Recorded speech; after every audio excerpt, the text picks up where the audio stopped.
morning. So I want to do our Bible study. We want to look at Adam and Eve because I told you how, we were talking about how the act of what Eve did made her transgress against and become disobedient to God. The act of eating the apple. Well, not the act. The act wasn't the thing, but her going to that certain tree that she was forbidden to eat from is what made her disobedient. So let's go back into Genesis here. And we're going to start our study with Genesis this morning. Let's start with Genesis 2. Genesis 1, God created heaven and earth in 6 days. Now, in Genesis 2, it says, so the creation of the heavens and the earth and everything in them was completed. On the seventh day, God had finished his work of creation, so he rested from all his work. And God blessed the seventh day and declared it holy, because it was the day when he rested from all his work of creation. This is the account of the creation of the heavens and the earth. The man and woman in Eden. When the Lord God made the earth and the heavens, neither wild plants nor grains were growing on the earth, for the Lord God had not yet sent rain to water the earth, and there were no people to cultivate the soil. Instead, springs came up from the ground and watered all the land. Then the Lord God formed the man from the dust of the ground. He breathed the breath of life into the man's nostrils, and the man became a living person. Then the Lord God planted a garden in Eden in the east, and there he placed the man he had made. The Lord God made all sort of trees grow up from the ground, trees that were beautiful and that produced delicious fruit. In the middle of the garden, he placed the tree of life and the tree of the knowledge of good and evil. A river flowed from the land of Eden, watering the garden and then dividing into 4 branches. The first branch, called the Pison, flowed around the entire land of Havilah, where gold is found. The gold of that land is exceptionally pure. Aromatic resin and onyx stone are also found there. The second branch, called the Gihon, flowed around the entire land of Cush. The third branch, called the Tigris, flowed east of the land of Ashur. The fourth branch is called the Euphrates. So there was a river that flowed all around, dividing that land into 4 branches. Each part of that land had precious stones, metals, and different things growing on it. The Lord God placed the man in the Garden of Eden to tend and watch over it. But the Lord God warned him, you may freely eat the fruit of every tree in the garden, except the tree of knowledge of good and evil. If you eat its fruit, you are sure to die. Did you hear that? So he placed man in this beautiful garden, this garden where the land was beautiful and the trees had all types of trees. It was beautiful. The whole ground had been made. Everything in the world had been made. The last thing he made was a man to take care of this beautiful land that he made. The everything in there. The ground was full of gold and different things, metals in the ground. There was no rain. Water just come up out of the ground, springs of water, and water everything there. It was like what you call a greenhouse garden. It was beautiful. So then the Lord God said, it is not good for the man to be alone. I will make a helper who is just right for him. So the Lord God formed from the ground all the wild animals and all the birds of the sky. He brought them to the man to see what he would call them. And the man chose a name for each one. He gave names to all the livestock, all the birds of the sky, and all the wild animals. But still there was no helper just right for him. So the Lord God caused the man to fall into a deep sleep. While the man slept, the Lord God took out of the man's rib, the side of his rib cage, and closed up the opening. So he had an operation in his sleep while he was asleep. God did an operation on him. Then the Lord God made a woman from a rib, and he brought her to the man. At last, the man exclaimed, at last, this one is bone from my bone and flesh from my flesh. She will be called woman because she was taken from man. This explains why a man leaves his father and mother and is joined to his wife, and the two are united into one. Now the man and his wife were both naked, but they felt no shame. Now we're on Genesis 3. The man and woman sin. The serpent was the shrewdest of all the wild animals the Lord God had made.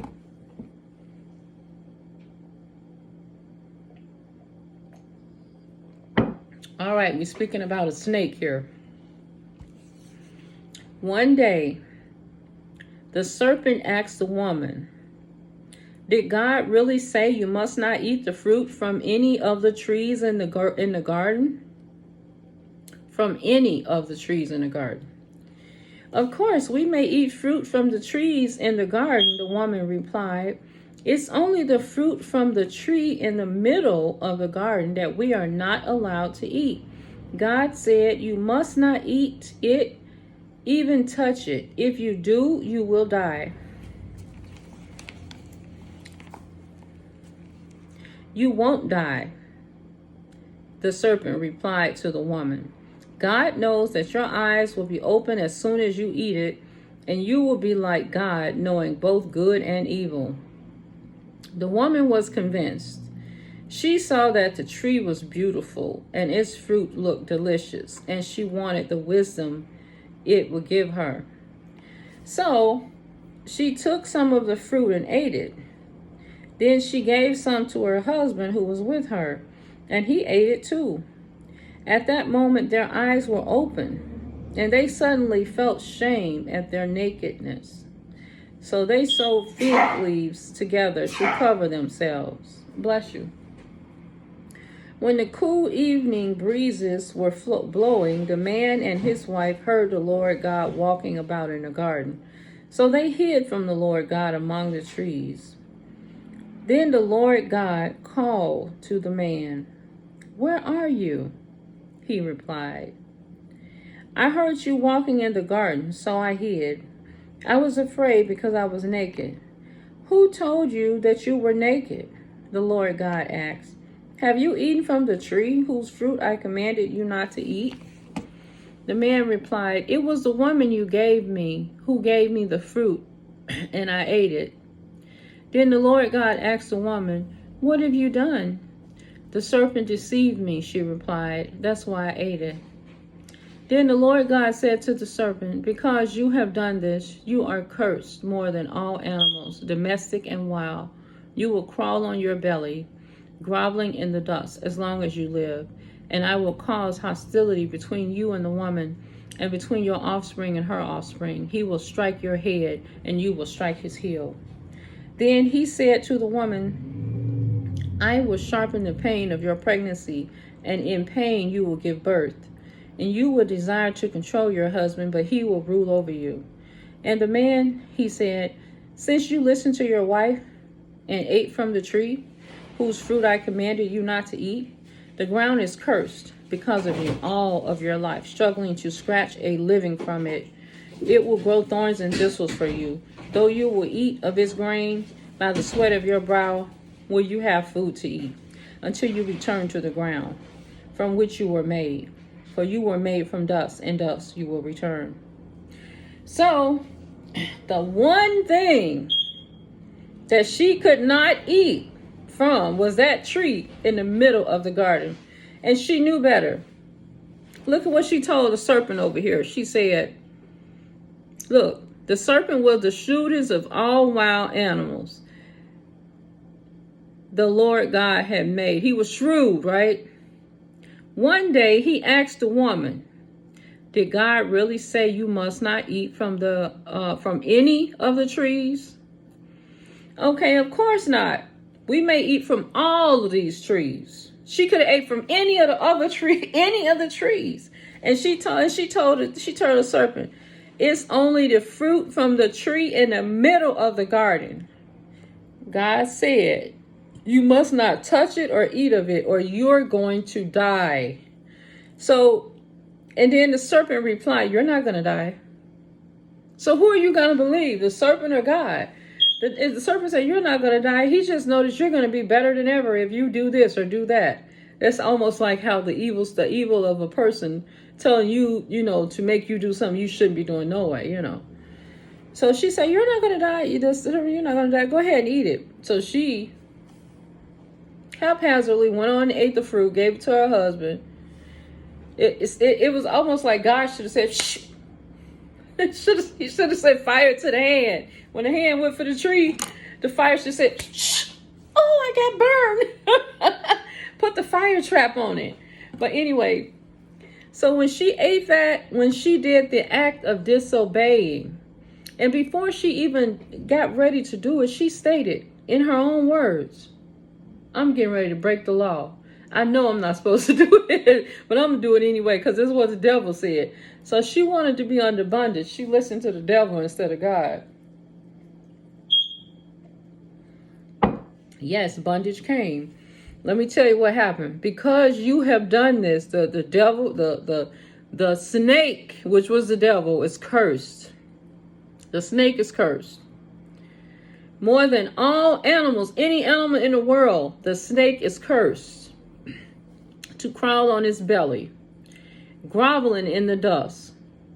And I will cause hostility. I will cause hostility between you and the woman. So she will always have a hostile spirit towards shrewdness of something, or a devilish spirit, between your offspring and her offspring. The children coming in cursed. The children coming in the world already cursed, basically. He will strike your head and you will strike his heel. So a woman is always groveling with this shrewdness of the devil. Then he said to the woman, I will sharpen your pains. So women were not supposed to have pregnancy and have birth in pain. But because of the thing called death that was introduced, you go through, when you're having a baby, you go through pains of death. It feels like pains of death. It feels like you're going to die. Like your heart cannot even hold out to give birth to this person. But we were not supposed to go through this feeling of death or pain like that when you're having a baby. Having a baby was probably supposed to be you were not supposed to feel all of that having children. But now you having children, it says you will go through sharp pains in pregnancy when you giving birth, sharp pains. And women, every woman in the world go through that. They go through sharp pains. And then it says, you will want to rule over your husband all of his life. But in turn, he gonna rule over you. And so that's the friction introduced right there between the man and the woman, the competition. She want to tell him what to do. But he's a leader. God gonna put him in charge. Because look, he messed up your time at the beginning of the time. The beginning when they had told you already been just been. So God putting the man in charge. But the woman is always gonna try to be ruler. But when they work together with the Spirit of the Lord, that's when it's easy sailing. Then it says, since you listened to your wife and ate from the tree, since you listened to her, you ate from the tree which I told you not to eat. The ground is cursed. So the ground is cursed that the fruit grows from now. Now, this was a beautiful garden where all type of beautiful things was growing. The whole ground is cursed because of this. It says, you will struggle to scratch out your living, and the ground will give you thorns and thistles. You will eat of its grain, but you will work hard to get that. So he said the ground is still going to produce, but you're gonna have to work harder to get it to produce, and do more things harder. You're going to work by the toil and the sweat of your brow to get that ground to produce. And it said you will work so hard until you finally die. When you get old, you're gonna die. There was no such thing as death. There was no such thing as having birth pains. There was no such thing as a woman trying to rule over her husband and the friction in the marriage. All of that was not even going on. But disobedience to what God said, disobedience brought in all of these different things. And that's the same thing today. Disobedience in your lifestyle, your living and different things. It introduces all of these different things. So the next one says paradise lost in God's judgment. And this is the end of Genesis 3. The man Adam named his wife Eve because she would be the mother of all who live. And the Lord God made clothing from animal skin for Adam and his wife. Then the Lord God said, look, the human beings have become like us, knowing both good and evil. What if they reach out, take fruit from the tree of life and eat it? Then they will live forever. So the Lord God banished them from the Garden of Eden, and he sent Adam out to cultivate the ground from which he had been made. After sending them out, the Lord God stationed mighty cherubims to the east of the Garden of Eden, and he placed a flaming sword that flashed back and forth to guard the way of the tree of life. And then the next chapter 4, they introduce of Cain and Abel, which were their first two sons. But you see what I'm saying? The disobedience. He said you have free reign. You can eat anything. And Adam didn't have to work the ground. The ground just produced his fruit automatically. He didn't have to do nothing. He didn't have to do nothing. The ground was taking care of its own self. He didn't have to do nothing. Nothing. She would not have birth pains. She would not have this bad spirit that she always wanted to be tormented by these evil spirit, or argue against her husband, or be friction again. All of these things will be going on. Okay? Disobedient. So that's what I was telling you about, because it wasn't so much of her eating a fruit, because she could eat any fruit. But she ate the wrong one, the one that she was not supposed to eat. The disobedience of it all. So, and it brought upon death upon everything that existed. It brought death upon the ground. It brought death upon the animals, the snake, the offspring coming out of the belly, anything that was to spring forth, any seed. This disobedience. There's a curse upon the seed. That's the seed that's coming out of the belly. The seed that's coming out of the ground itself, the man, the woman, the thoughts of the mind, the shrewdness. You will always have this intention against the devil who will come against you. You see what I'm saying? Disobedience. But you got to get yourself back under God's covenant in order not to be under that spirit of disobedience. The spirit of disobedience, it was introduced right here in Genesis 3. It's lived in the land forever. It's the spirit of disobedience. So anyway, I'm going to stop right there. I'm already at 20 minutes. Now we're going to hop back over from Genesis to Leviticus, because we've read Exodus already. So we're going to read some of Leviticus, and then we're going to go back into Luke next time I catch up with you guys on the Bible study. Have a great day.